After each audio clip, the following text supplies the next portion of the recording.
to this beat.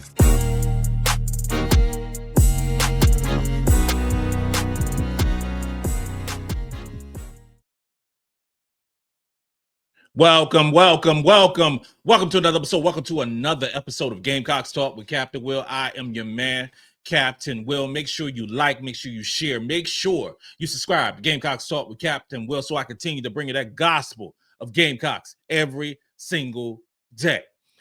Follow me on Twitter at Gamecocks Talk. Follow me on Instagram at Gamecocks Talk with Captain Will. And wherever you make it your podcast, you can find your man, Captain Will. We got a good one today, y'all. We are talking about how South Carolina's recruiting fits the team's future plans. How South Carolina's recruiting fits the team's future plans. But before we get started, I got to let you know, you are now rocking with the best. And since you are rocking with the best, come rock with your man, Captain Will. We have to look at the current roster as it stands before we do a recruiting pitch, a recruiting overview, a recruiting future cast. And currently, this South Carolina women's basketball team is ultra talented from top to bottom, 1 through 13, 5-star recruits galore, McDonald's All-Americans galore, all over the place, right? And it's a problem in some degree for recruits possibly coming to South Carolina pledging that they're going to actually sign the dotted line and commit to the University of South Carolina three-time national champions, because the players want to play a lot, especially in this NIL era. So you have players who are going to teams with almost promises of playing time, of starting when they sign, because the amount of money they might be getting or the amount of prestige that they have because of their media following. And I believe that that's changing the narrative in a way that recruits are being recruited. It's no secret to the sauce of what got us to where we are. You know, we can look at the last two recruiting classes for South Carolina.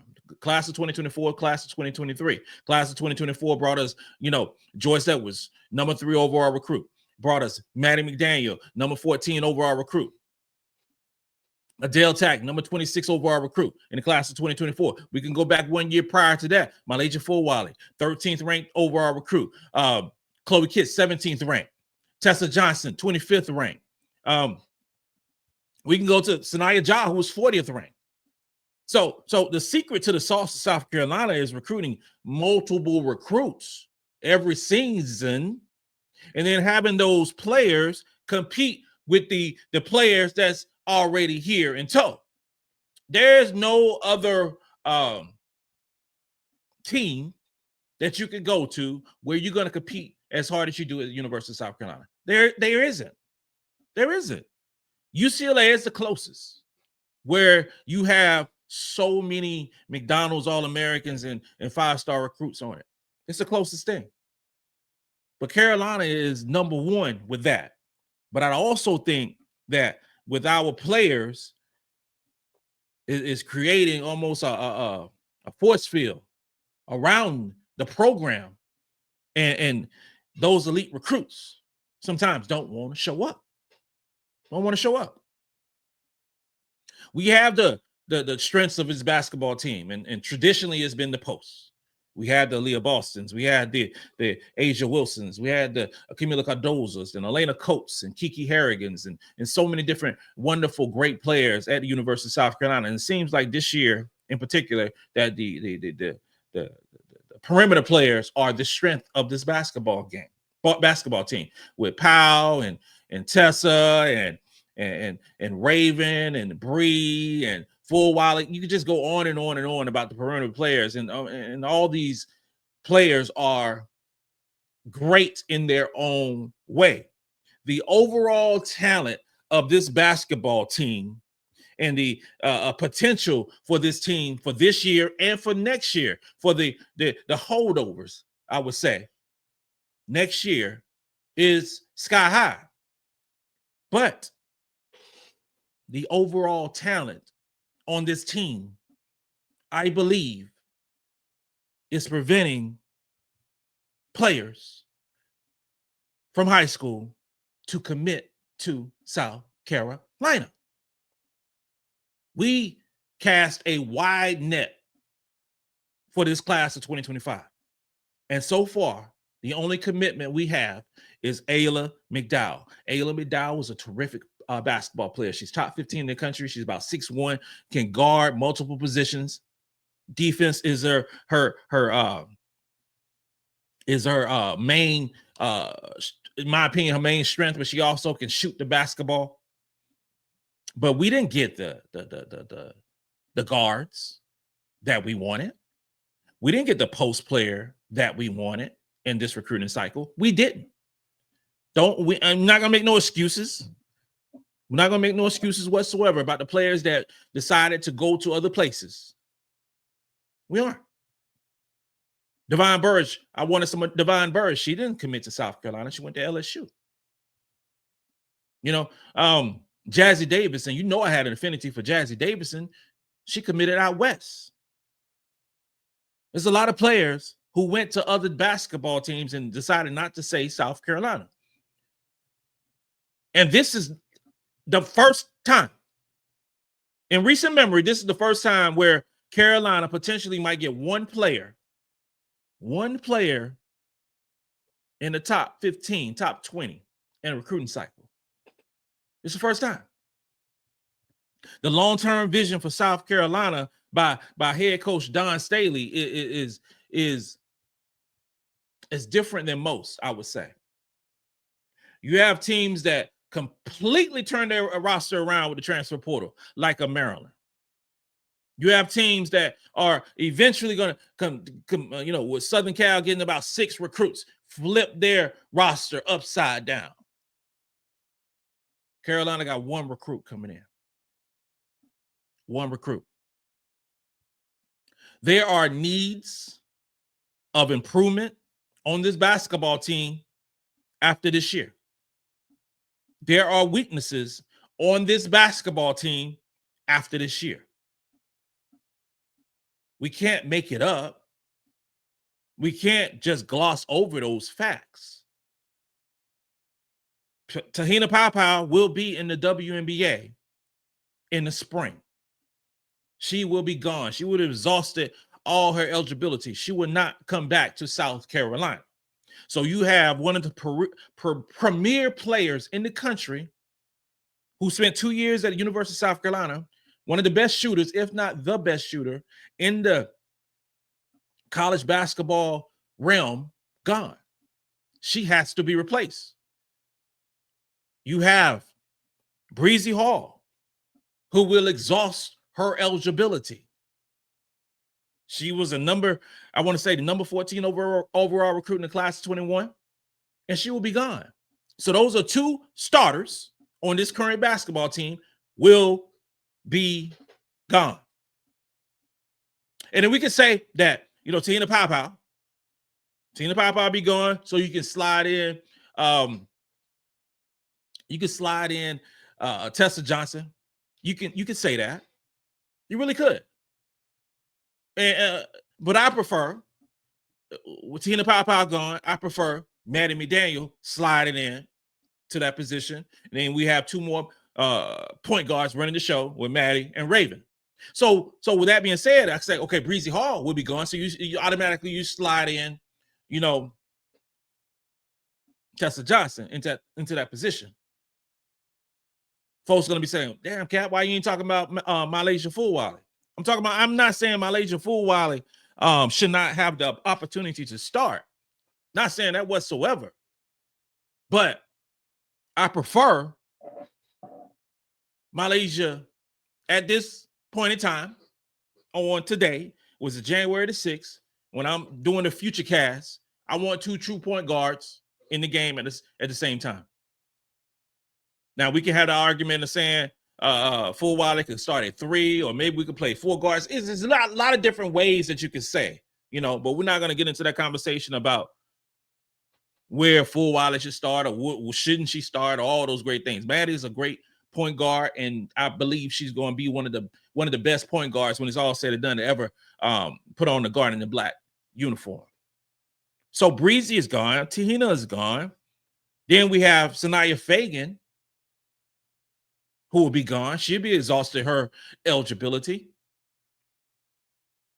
We didn't get a big in this recruiting cycle. Not one. We don't have a replacement per se for the roster spot of a Sania Feagin. Breezy's gone. You slide up possibly Tessa, but who takes Tessa's spot once you slide her up?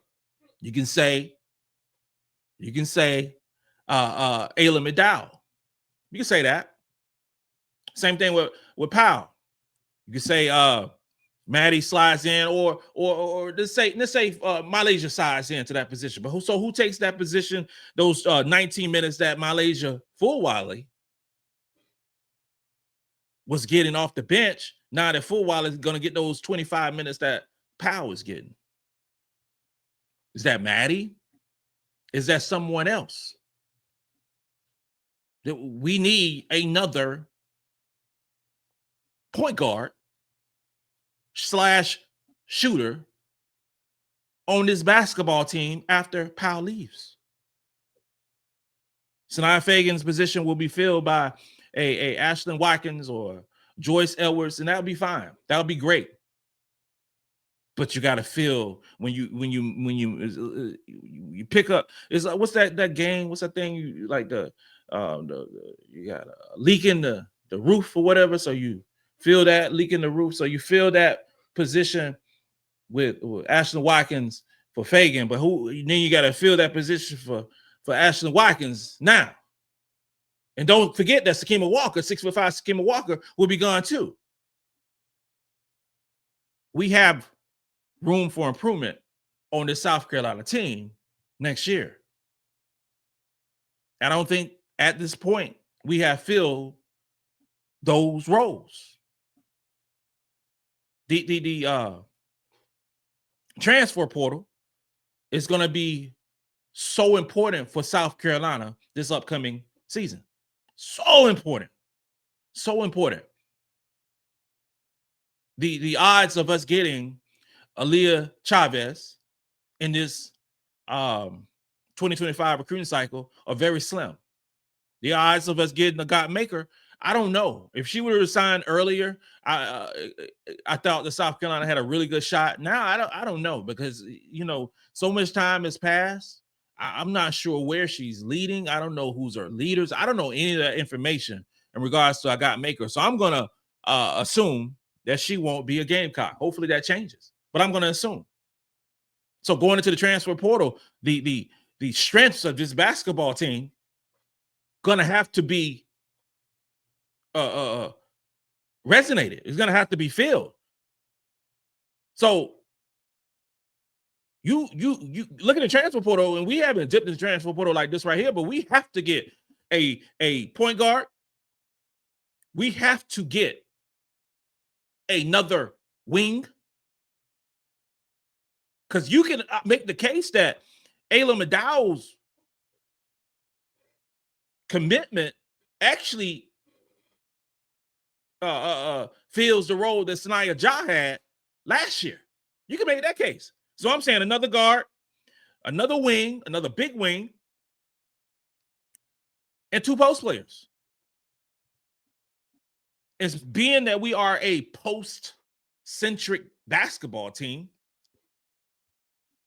we got to get somebody who can come in and start for South Carolina. We got to get a player who's 6'5", 6'4", 6'5", 6'6" to start for South Carolina next season. Do I believe that Adhel Tac could start next season? I believe maybe she could start next season, but it goes back to the whole Kamilla Cardoza situation previously. Kamilla Cardoza transferred in from Syracuse, okay? She didn't start her sophomore year. She got minimum minutes her sophomore year. And she wasn't coming off an injury. That came from playing in Syracuse and playing well, making an all-rookie team in the ACC. She came to South Carolina and averaged minimum minutes her sophomore year. Her junior year, she almost averaged a double-double off the bench. Then her senior year, she exploded to the number 3 overall pick in the WNBA. I don't want Adhel Tac starting for South Carolina in the fall. I don't. I want her to follow that same similar track that Cardoza did, where she can learn from a veteran who's been there, done that, and as was a great player on a high-level basketball team. So, yeah, we need a post player ×2 on this basketball team next season. It goes without saying that it's just so important. This transfer cycle is so important. We need 4 players. We need 4 players on this team. I love this roster. Love it. But if we're going to continue the depth, the way that we've been spanking teams over the past 3 years by overwhelming them with depth, we got to improve our depth after the season. And it's not coming from the recruiting cycle in 2025. It is not. It's not. The recruiting approach possibly has to change a little bit for South Carolina. And it's tough to say that it has to change because Carolina and Dawn Staley has to change her recruiting approach. It's the players, it's the agents, it's the parents, it's the families that have changed their recruiting approach. I say about the transfer portal because there are going to be a lot of players in the transfer portal who are going to be seeking out to go somewhere else. We know that. You can have a lot of players that are going to be changing basketball teams, just like just like last season. You know, it's going to be several players like, okay, I don't want to rock with this. I'm not getting the PT that I want. I don't have no chance at a championship. I'm getting older. It's time. Maybe I should give South Carolina, who has a lineage of getting players to the WNBA, maybe I should give them a shot. That's what I believe is going to happen for those older players. And the recruiting success that we've had over the past, 4, 5, 6 years will continue, but I think it'll just look differently this year because of the transfer portal. Now, 2026 recruiting cycle looks promising for the Gamecocks. There are several top layer players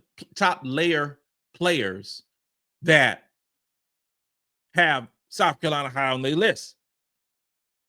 We have to close those players out, obviously, but there are some dogs on this list that want to play for the University of South Carolina because there are going to be some positions and opportunities. Because I want players that's not scared.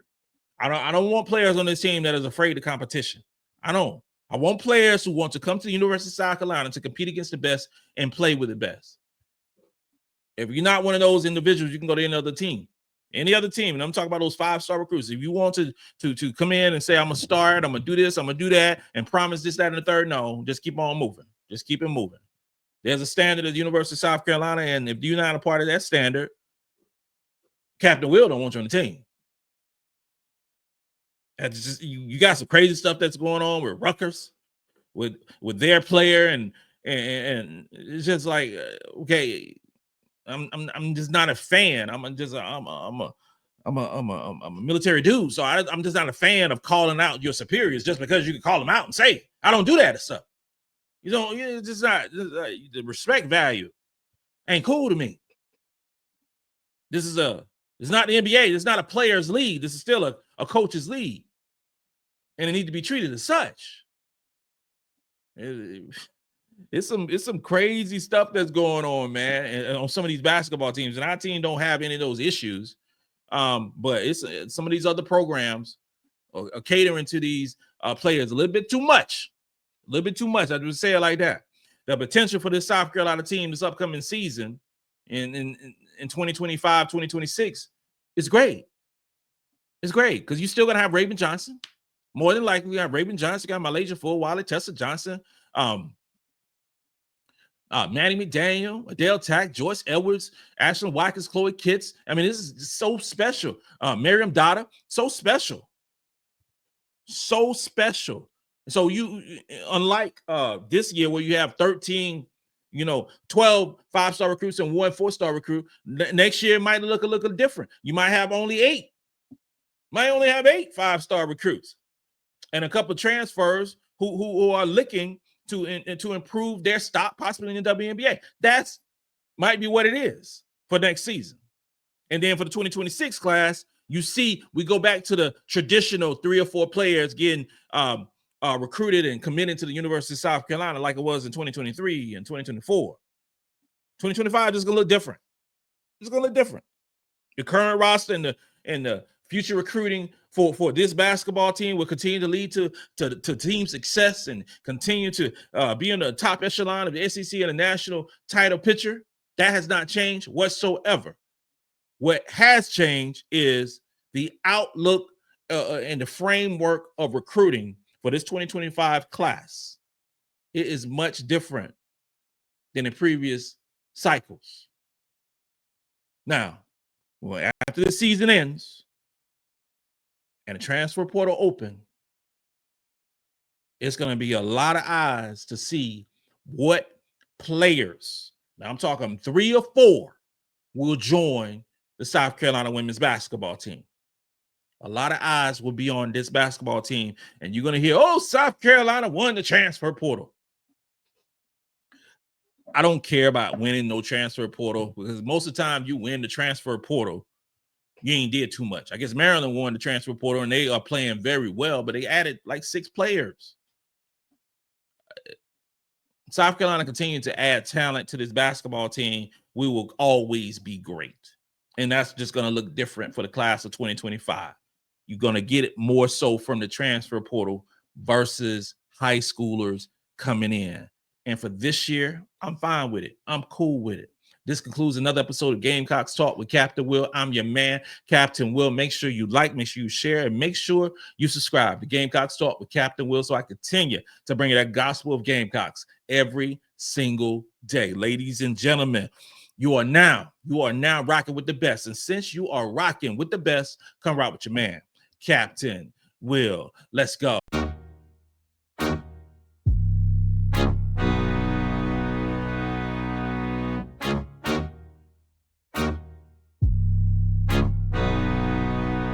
Oh, J-Rock did this beat.